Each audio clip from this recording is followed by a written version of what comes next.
औरैया में काकोर मुख्यालय पर बाबा साहब का अपमान किए जाने को लेकर बसपाइयों ने मंगलवार को धरना प्रदर्शन करते हुए राष्ट्रपति को संबोधित ज्ञापन जिलाधिकारी कार्यालय पर सौंपा। बसपाइयों का कहना है कि जिस प्रकार से बाबा साहब का गृह मंत्री द्वारा अपमान किया गया है वह निंदनीय है।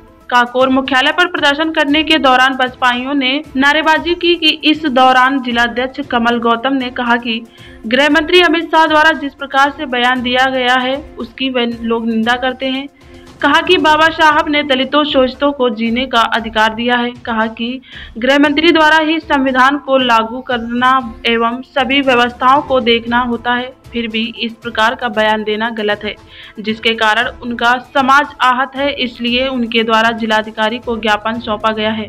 इस दौरान बसपाइयों ने प्रदर्शन करते हुए नारेबाजी भी की। जिलाध्यक्ष ने कहा कि बाबा साहब का नाम लेने से ही दलितों को मुक्ति मिली है। बाबा साहब ने भारतीय संविधान के द्वारा दबे कुचले लोगों को नई राह दिखाई, तब जाकर लोग उन्हें आदमी मानने लगे। कहा कि इस टिप्पणी से बहुजन समाज पूरी तरह से आहत है। कहा कि गृह मंत्री के ऊपर कार्यवाही की जाए। यह भी कहा कि भविष्य में इस प्रकार की कोई टिप्पणी न की जाए जिससे कि किसी भी समाज को ठेस पहुंचे। इस मौके पर 100 से अधिक बसपाई मौजूद रहे। प्रियांशु शुक्ला बहुजन समाज पार्टी से जिला प्रभारी जानकारी देते हुए बताया कि नियंत्रण बहुजन समाज पार्टी के लड़ाई लड़ेंगे, पूरी मजबूती के साथ धरना प्रदर्शन होगा। अगर किसी तरह से माफी नहीं मांगते हैं तो आगे आंदोलन जारी रहेगा।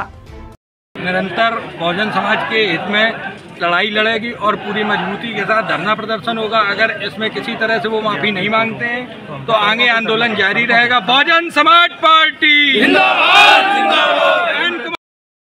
अगर जो मुख्यालय में धरना प्रदर्शन है, क्या उद्देश्य, क्या कहना चाहिए?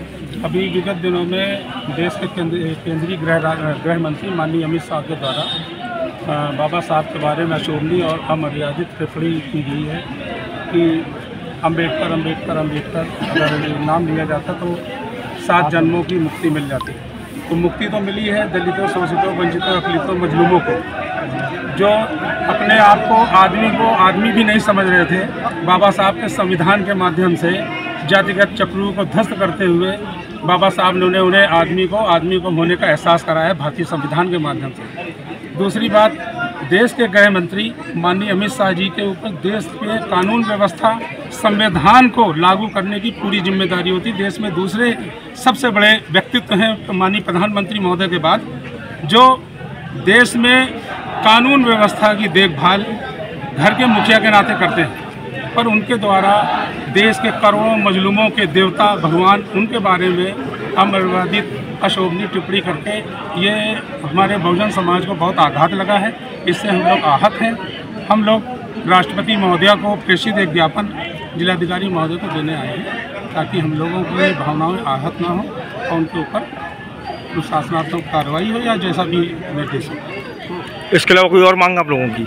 इसके अलावा हमारी कोई मांग नहीं है। भविष्य में इस तरह की अमर्यादित अशोभनीय टिप्पणी ना हो।